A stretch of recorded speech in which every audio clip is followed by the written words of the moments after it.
P3, dahil Tulfo ang sangkot dito, ayaw ho namin mag-interview ang kapwa Tulfo sa isang Tulfo ng issue Tulfo.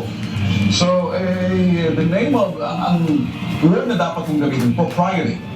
And at the same time, yung ethics na gagamitin namin na hindi kami mag-i-interview, bagamat masama ang loob namin, doon sa mga sangkot, pakinggan nyo sasabihin ko, read my lips. Hindi pa tapos. Hindi ako masasabi ko ito. Raymart, kayo ko po sinabi ito, Raymart Barreto. Kayo po sinabi ito sa radyo sa Balitang Tapat. Swerte ka dahil marami kang sama at nag-iisa yung kuya ko eh. Ganun pa man, I'm very proud of my kuya, may tinamaan sa inyo. Kasi kung yung kuya ko lang, one-on-one kayong dalawa, baka yung puwet mo nasa bunganga mo na.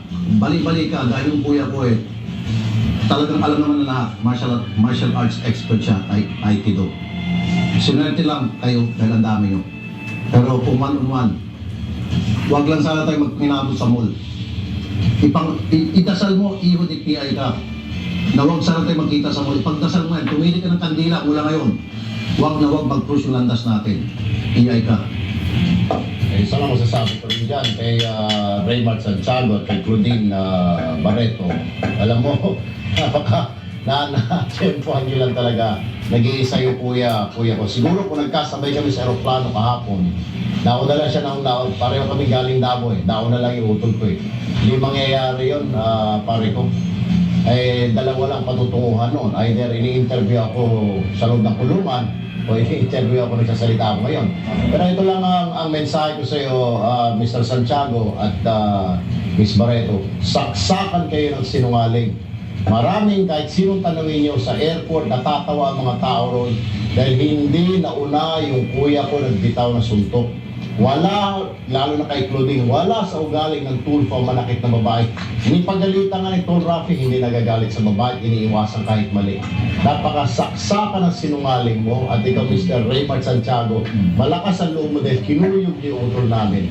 Masarap sana siguro kung 4 on 8, kayang-kaya namin. Kung 4 kami versus 8 kayo, walang problema. Tama yung sinabi ni Tol Rafi, ako din, nakikita tayo sa airport. Ipagdasal mo lang muna at pinapayo ko sa'yo at sa asawa mo, huwag ka muna lumabas naman sa dahil paabot tayo sa NAIA Terminal 1, Terminal 2, Terminal 3, tatamaan at tatamaan ka, wala akong pakialam, pati asawa mo tatamaan sa akin. Huwag ka, ipagdasal mo na lamang huwag tayo mag-cruise ng landas. Pero sa akin, isa lang gagawin ko. Raymart, pakinggan mo sasabihin ko sa'yo. Binabangga ko mga kriminal, mamamatay tao, matilong tao ka. Pero kung gusto mo malaking warehouse sarado, mag-aantay mga ambulansya, last man standing, lalabas sa loob, magsasara tayo ng pinto. Titingnan ko ang galing mo. Tandaan mo to. Hindi pa tayo tapos, Raymart. Hindi pa tapos. Tabayanan mo lang. Tabayanan mo lang ang lintik na ganti ng Tulfo. Mamaya-maya ho, live na mga kausap ni Mon Tulfo, ang si Attorney Mel Santamaria, tungkol po sa mga legal issues sa nangyari po kahapon sa aming pagbabalik.